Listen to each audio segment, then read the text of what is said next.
Welcome to a review of the current exhibition at the MacGregor Gallery at DTUC. I'm your host, Ernie Underhill, curator, director of the gallery. And the exhibition that we're going to look at today is a series of works of the Kootenay region by a local artist, Alf Crossley.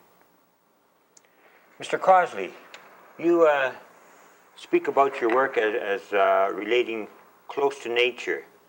How does this, or is this affected by your previous studies? For example, where have you studied and how does nature relate to this? Well, I studied at the Vancouver School of Art, and there were a few teachers there that were involved with natural forms like Don Jarvis. But it was basically a city school, and the mountains were quite far away from that place. And so it was all around, but not that close as far as school went. In this piece here, it suggests flowing landscapes. I wonder, how do you feel about the aspect of painting, of realism, of faithfulness to detailed vision? Well, I'm not following nature very closely now. These are mostly studio paintings. I did a lot of work outside for the last 15 years or so, working right outdoors with painting and drawing. And now, this last year, I've worked indoors mainly, with the oils at least. And do you title most of your works, Alf? I usually do.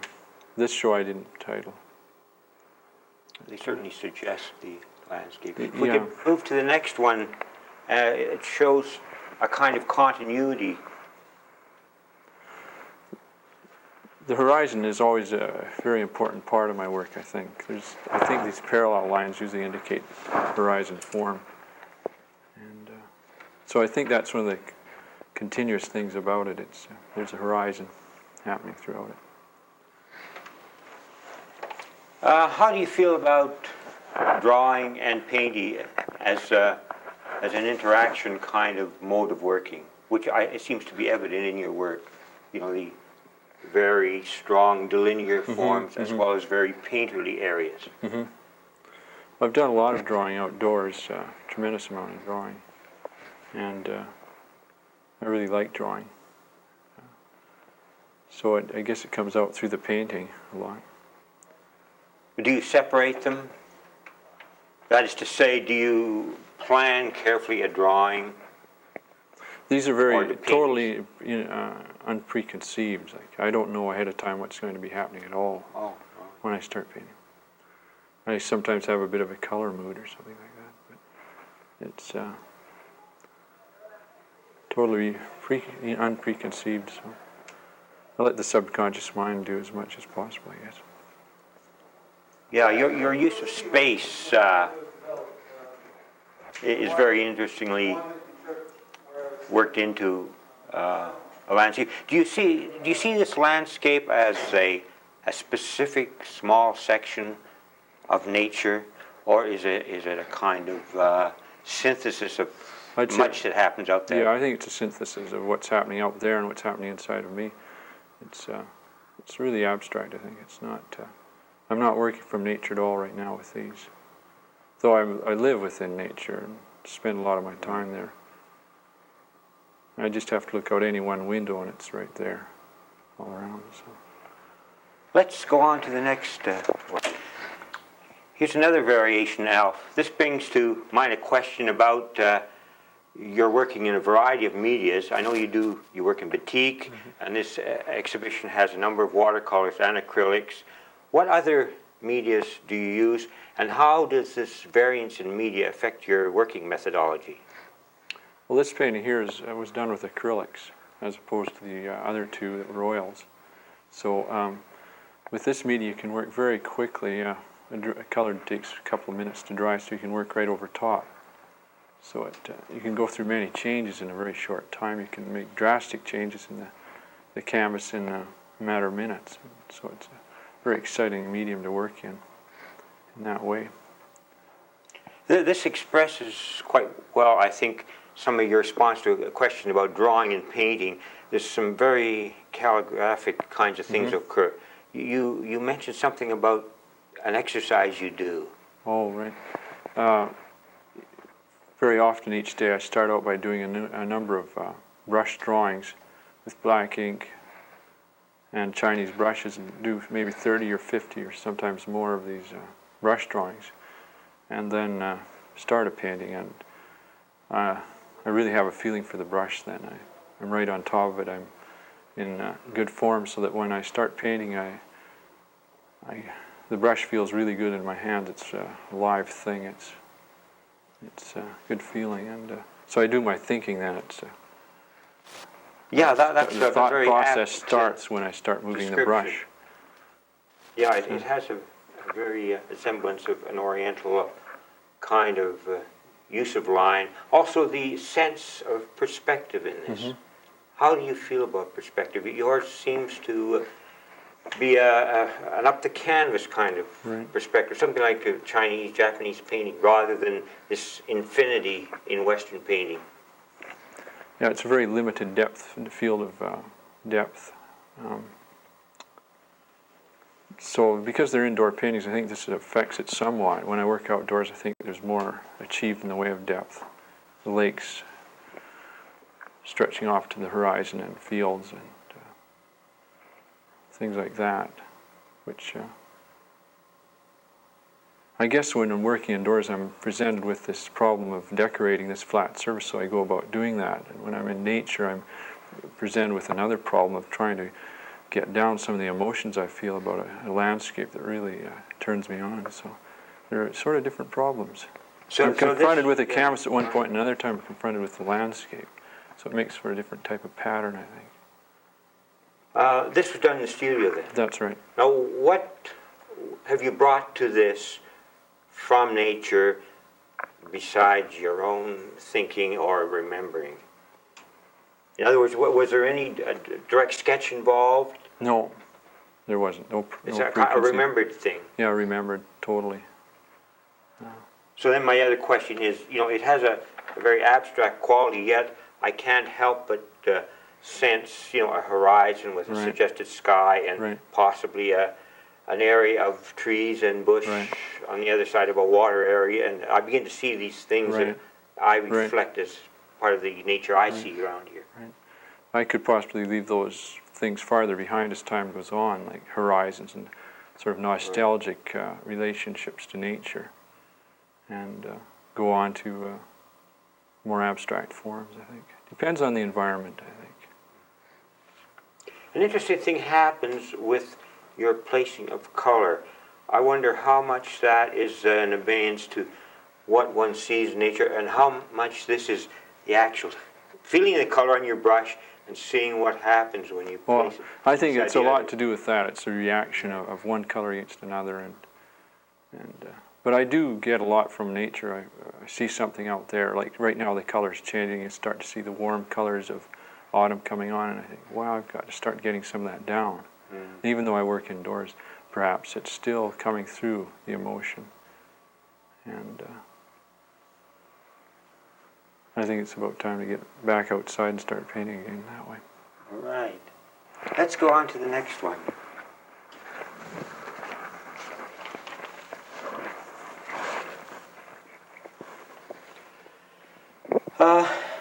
This one is a little different again, and maybe this is a good one to pose the question about, and maybe I could go back to your formative years. It's of interest to know what kind of art and what kind of artist you feel an empathy for, especially in your formative years. Right. Well, I can only really say what the people that have influenced me, say in the last 2 or 3 years, or several years perhaps, people like Monet and French Impressionist, or not Impressionist, but Post-Impressionist, and David Milne, a Canadian artist. I feel a lot about, really like his work, his use of space and pattern area. So I think one of the great painters of all time. Yeah, that's quite interesting, because I guess he gave a very personal kind of interpretation of Canadian Right, landscape right. through the Impressionist Right. mode. Right. I wonder if you could say anything about this as the landscape, as differentiating from the others. Obviously, these suggest to me mountain forms Right, and for water. sure. Right. Well, this is an acrylic painting again. I don't know whether that makes very much difference in the actual feeling of the form. Probably not too much. It was done in the heart of winter, January. Right. So was that last one. I really enjoy snow. I'm passionately fond of those beautiful white surfaces and the way they sort out the patterns of nature, black and white pattern, and how everything is sorted out in terms of pattern. For summertime, it's such a green jungle nowadays that this time of year that it's a little more difficult to see the pattern element of landscape. It's starting to sort out a little bit more with the change of color, with the golds of autumn coming on, and you see variations happening. But once the snow hits the ground, well, then everything is sorted out in terms of pattern. It's really a beautiful It's effect. quite intriguing in a way. We have a lot of anxious, busy energy happening, a very personal Right. thing, and yet there's a very Right. controlled use of it. It's placed or it's held back in areas. Right.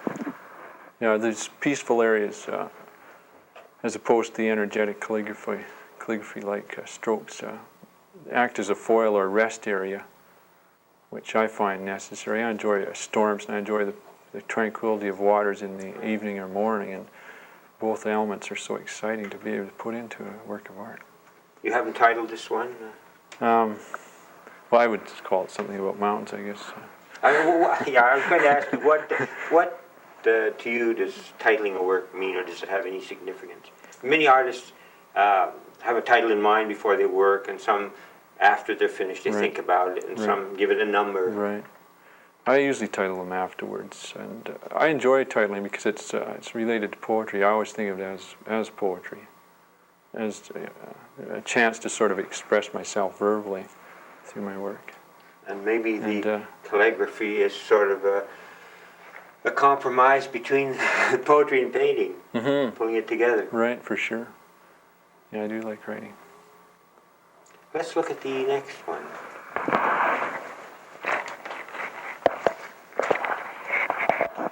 I wonder if we can zoom in on this one. This has some very intriguing passages.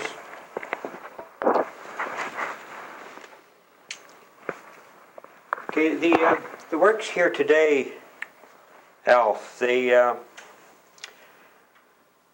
fairly recent works. Do you see them as individual pieces or series or groups of works that have explored problems or ideas rather than individual paintings? I think they tend to be in series, just the way it happens to be. Not too much choice in the matter. It just seems to go that way. Just seem to work in series, or I suppose there's problems, or it's the seasons of the year or something that influence how it goes. I don't know if that tells you anything about it. Yeah, that's yeah, you work things through, I think. yeah, by trying a variety of things, one often doesn't have a chance to justify a work's existence, but by pursuing in one mode, and I think we can see it happening here, you seem to have really pushed a thing to its Right. limits. Killed it. No, I didn't say that. So, again, while it may not be exactitude in the landscape, it certainly has the feeling and suggestion by the shapes, the way they flow together, and the contrast between your interesting interpretation of a lot of detail in nature, a bush, a tree with all these leaves. Right. You've given it a kind of shorthand form. Yeah, right. That's what a lot of it has to do with. It is a shorthand. You can't possibly put down. I can't put down what's there. I can't begin to put down all that's there. So I sort of have to establish a personal set of symbols that somehow indicate these things.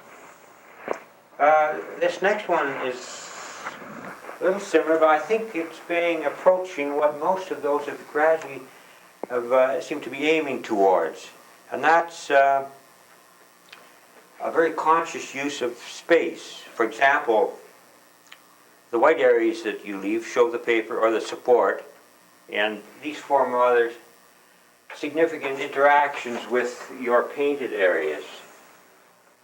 So I guess the question is, would you care to comment on this? You did mention snow in one of the earlier ones, simplifying the form. Right. Well, I'm very involved with space areas within nature, and man-made and natural space areas, meadows and areas like that. Yeah, again, this is an untitled one, but for me it feels like, the landscape is fairly demanding, yet you as an artist are conscious that you're only interpreting on a canvas, and so you've made this relatively important. And I'm wondering how much that has to do with actual shapes in a landscape, or whether this is merely employing and utilizing the canvas as part of the picture. I think it's a synthesis of the two, really. Trying to get both those things happening, make an appealing design, and yet at the same time introduce natural sort of spacing. I found if I used too much of a straight edge through these, it was too unrelated to nature. I had to use the undulating curves, natural curves, in order to for this type of form. Once I got into a straight edge, it just didn't work. Straight lines just don't work with it. It's too of an organic form. Too separate, yes. Right. So I had to use a sort of a curved form. It's a very hard edge, but it still, I think, works somewhat. It's probably, especially along the horizon, I think that probably works the best. Yeah, it flows neat. Well, this is an interesting change of pace from it with the drop down here. And it relates closely to your linear kind of progression. I think it relates to, or is sort of a symbolism of man's own place in nature, how far we can go and still be natural without becoming too synthetic. One of the really early ones, I noticed you had toned areas here, but I'm just wondering, did we develop and these gradually became white, strong white, dominant white shapes? I think gradually came to a white. That was came to that end. Painting in the wintertime certainly influenced it. Now I find I'm still using white, but modified forms of it during the summertime, neutral areas. Your earlier works, most of these are recent, so we can't really compare. I'm just wondering, in what mode would you have worked in relation to the landscape? Like you've got confidence now, and you simplified and made use of your interpretation of these forms. What was your earlier work like? I did a lot of pencil drawings, I think, of nature, and a tremendous number of pen and ink drawings in various landscapes, the coast, the Okanagan, some in England, and some over in this part of the country, in the Kootenays. And so I guess that's where the line comes in. And I guess these early detailed things have given you the confidence to reduce to the simplest elements. Right. Let's take a look at a series of watercolors you've done. What of your mode of working, Alf? You work pretty close to nature. I'm wondering how much sketching, you told us you do a lot of drawing, is involved, and how directly this relates to your painting. Do you work innovatively? Obviously you do, of course.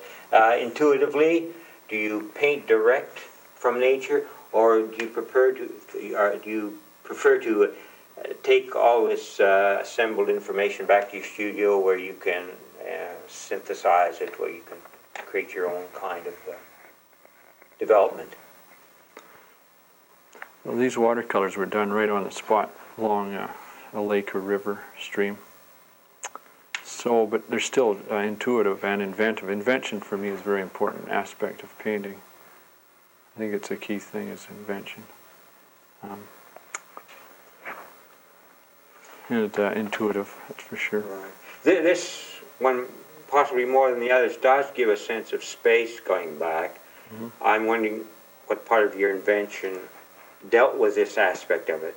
You know, when we see land masses and water, and it lies at an angle which suggests going back, you know, it's hard to interpret it otherwise. Well, because we read it as landscape, I think, at least I feel it's going back in space. I suppose because of this lake area that, to me, goes back. I think for a lot of people, they wouldn't read it that way. They just see it as pattern and say, what's that? And not see it as depth very much. I don't really know. It's hard to say. Basically, the cool colors go back in space. Right. And I suppose these higher keyed colors would come forward. The red would come forward quite a lot. And so achieve some kind of depth that way. It's rather interesting the way you've laid this color in and let watercolor effect have its way in gradating itself, in leaving edges. And then I'm just wondering, it's because this is foreground, it's been strengthened with this defining kind of line. I had a lot of fun working with the opaque, that's an opaque blue, relating it to the transparent wash areas, contrasting them, and just playing around with those aspects of the quality of color texture. And the opaque seemed to just set off the transparent washy areas.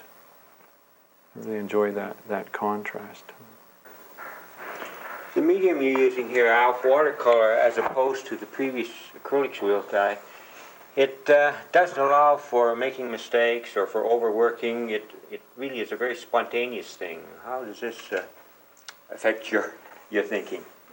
Well, you only have one chance, pretty much just one chance for it. And so I turn out 10 bad ones for every good one. Like for every one that's on the wall here, there must be at least 15 or 20 that aren't so good. Nobody will ever see. That's part of the course in the business. Yeah, if we can move on to the next one, which shows same media, but in a much different light, in that it probably does away with your linear work and deals mostly with passages of color that are very spontaneous. What about this one? Well, I think I'm involved with air energy more than landscape or horizon. The Earth isn't as prevalent. I became more interested in clouds in the last year or so. And I could feel the energy coming more from the sky than from the Earth. So I think that affected the form. The white areas here become very important, and the white itself becomes the climax area a lot of the time. It seems to be the form almost. The colors are sort of just back it up or indicate the white. Yeah, that's interesting because that relates closely to where you were going with those acrylics. And to see the white here, as it's merely the separation between laying in color areas, but we become very aware of it as shapes of white.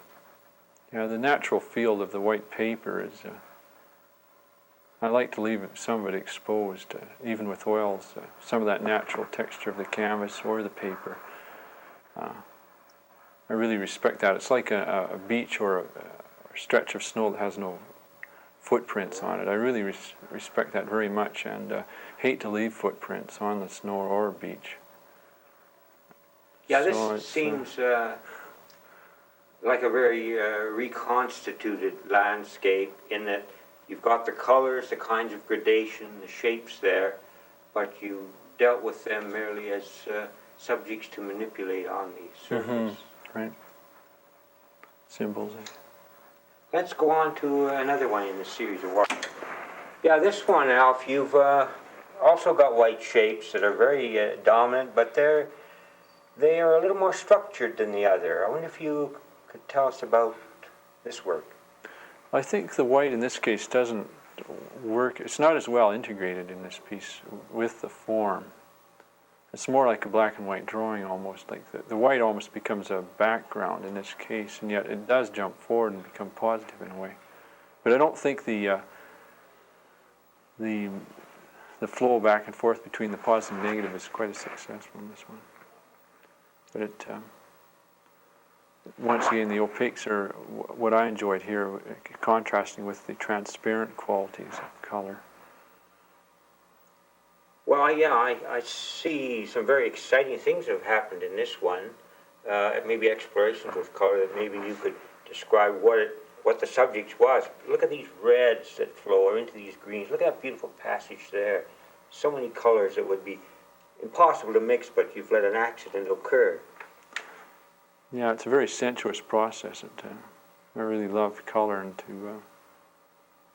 to feel free to let it happen and do its own thing. Gradually you learn what these pigments will do with each other and with the amount of water you use and what kind of paper you've got. The paper itself is a really big factor in just the final result. What were the actual subjects or shapes that led to these forms as well as color? Well, I think this is more like a calligraphy drawing. Music could have affected as much as a visual form, actually. Rhythms and tempo, things like that. So I don't think it's so closely related to landscape, though it does have a feeling of horizon and some sky perhaps, and foreground and background somewhat. Yeah, the strong, hard structure that occurs right. suggests either buildings or rock forms, right. as opposed to organic kinds right. of things like trees and leaves. Right. Well, I relate my work, I think, a lot to music. It's related to music quite a lot, I think. We don't think of music as relating to nature all the time. Like, we don't think of the sound of a violin necessarily attempt at making a bird call or something like that. So it is with painting and color. I find I don't necessarily try to follow nature any more than I would with music. Right, yeah. Although, one usually senses color with sounds, with music. Mm-hmm. Even though they don't describe mm-hmm. an animal, a bird, or mm-hmm. a flower. Mm-hmm. In this next one, you have another kind of white. Instead of it being so hardly defined, it tends to be diffused or gradates into the form right. a little more. This last watercolor we were looking at was one of the few indoor watercolors that I do. This one here, we were talking to. Whereas this one here was done up around Caswell from a beach there, looking across the water at the very impressive cliffs there and rock.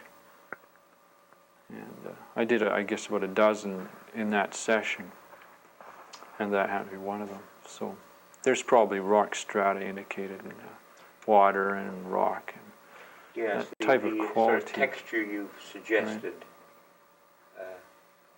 Sort of a primitive, it's almost a primitive-like quality of form. But I think the white is quite successful in this case. Yes, it's less flat. It seems to move back right. in and behind right. many of the That's colors. Right. It's really integrated with the color form. And then it's really becomes ambiguous, which is foreground and background with those bars, which I always find exciting when it's hard to tell which is foreground and which is background, when they interplay and become interchangeable as pattern area. You've worked a convenient size, and I know on our TV screen this will be blown up, and they have the sense that they could be very large works. I wonder, do you ever work as large as you do with acrylics? No, I don't. I would like to.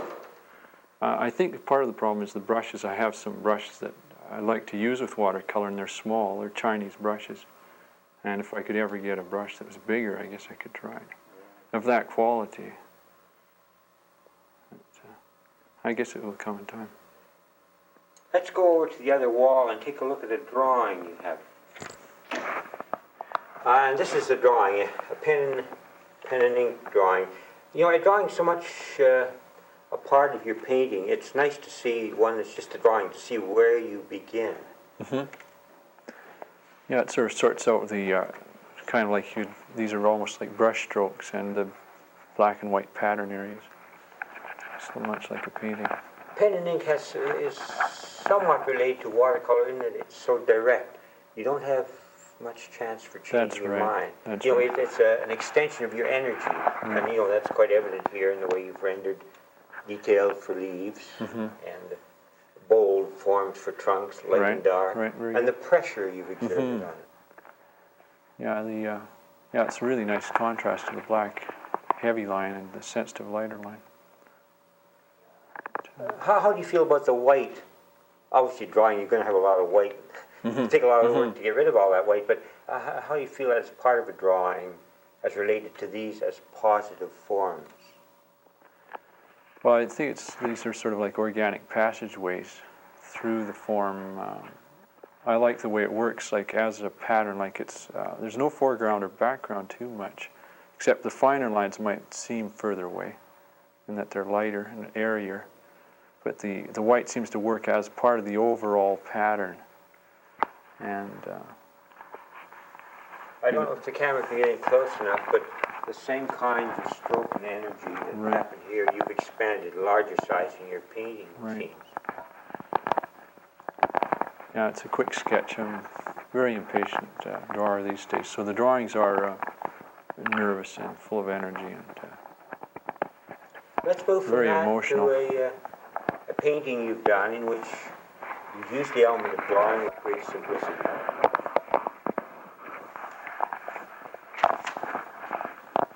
This watercolor here, it's a little different from the other ones. It's pretty positive. It's got a lot of the strength of that drawing. In fact, it looks like, you know, you've magnified the size of the pen stroke to a brush and let me employ that same energy. It was done in a matter of seconds. It has to be done really quickly to get a line like that.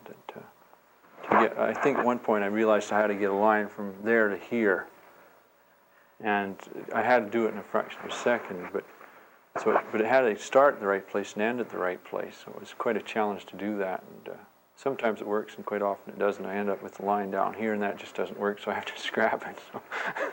Is this studio work? Or? No, this was outside.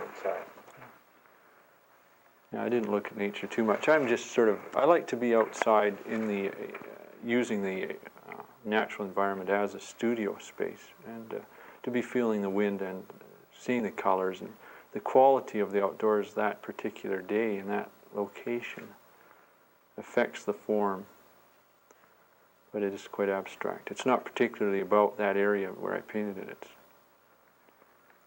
But it's really simplification. And while it is a small work, it could be a gigantic size, you know, because of the monumental forms in it. It'd be fun to really try working a lot larger with watercolor. But it's expensive. Let's pan a few of your works before we arrive at where you seem to be ending up. Right. Yeah, right.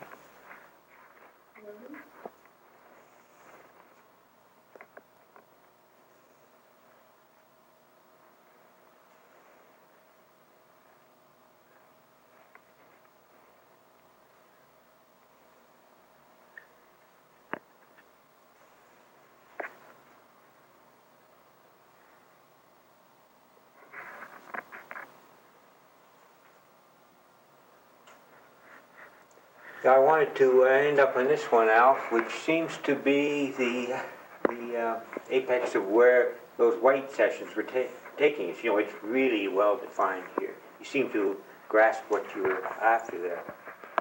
Yeah, it's a summertime painting, strangely enough. One would think it was done in the dead of winter with the subdued colors and the big fields of white. But it's back to more of a tree form, which is sort of the way I was painting a number of years ago, a lot of vertical horizons that indicated trees. And there's a bit of that coming back into it now. And so it's the start of perhaps more of that vertical type of form coming back in.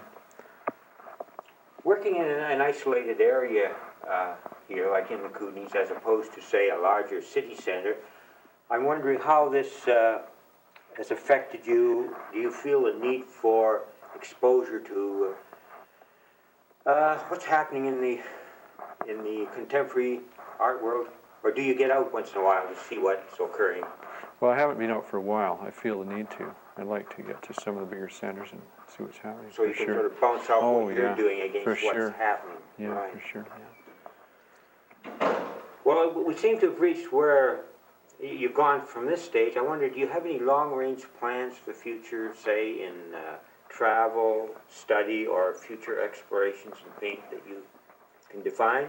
Well, I'd like to see more of landscape, of the world's landscape, for sure.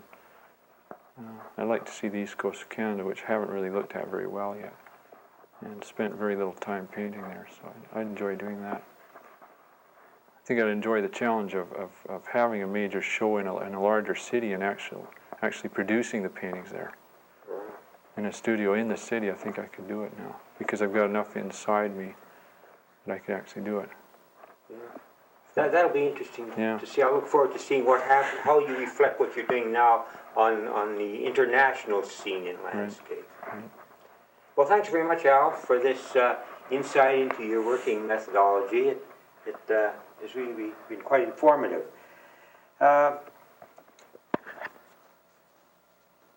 This exhibition of your work is on till Friday, I understand.